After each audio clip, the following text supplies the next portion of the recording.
Hello everyone. So today we're going to have a little chat about ice really. So last week I saw quite a few people who were telling me how they're using ice, and yeah, it was okay but it wasn't perfect, and I think there's always a better way of using it. So I was just going to tell you a little bit about what I think. We're all different, we all try different things. A lot of physios, a lot of massage therapists have tried different bits with ice. So why do people use ice? So a lot of people use ice for injury. So straight away, when you're injured, people try and put the ice on it. What it does, and effectively people put it on there because it makes it feel good. I mean, why does it feel good? It's pretty much because of the numbness and stuff like that, so there's no pain. So that's probably one of the reasons people do use it. The reason that we use it is to pretty much try and reduce the swelling. So when you get a knock, when you get an injury, whatever it's going to be, you're going to get some swelling. It's edema. So when you get this swelling, if you put the ice on it, it will temporarily reduce it. So we're trying to reduce that swelling as much as we can. However, I do know some people who leave the ice on and they leave it on, they leave it on. I mean, I don't agree with that pretty much because when you're leaving the ice on, how's the body going to repair itself?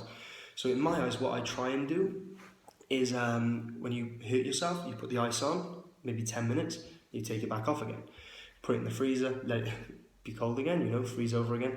But then what I would tend to do is taking that ice off for that bit of time, it also allows the body to kind of fix itself and do what it needs to do. Then put the ice back on 10 minutes later, and same sort of process, do it maybe for an hour and then leave it. But what you've got to keep doing is keep moving. So if you've hurt your knee or your ankle, you need to keep that movement going. If you lose the movement in your knee, it gets very hard to get it back until the later parts of the rehab. So the reason we use ice is pretty much to reduce the swelling, reduce the bleeding, and it also kind of reduces the pain and spasms and things like that. So let's say, for example, you have hurt your knee and you pretty much can't extend your knee or straighten your knee because it hurts too much. So what you can do is put the ice on it, like I said, 10 minutes. And then when you take it off, you'll probably have more range. And what that does is because the pain has gone and you're going through that pain range that you didn't have.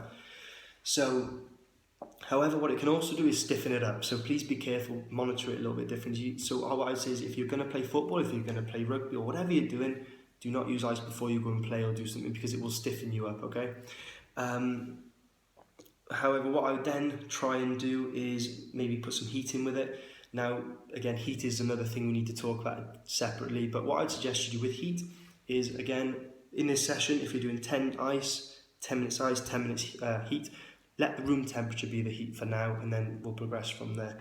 I hope that answers a couple of questions we've had, because I get it all the time. When should I use it? When should I not use it? I mean, comment below about when we need to, if you have any questions, and we can chat about it then. So, yeah. Here we're actually at the Coats Clinic today, so you can see we're a little bit of a different setting, different environment. We're based in the middle of Newport on Godfrey Road. So yeah, check us out. Cheers guys.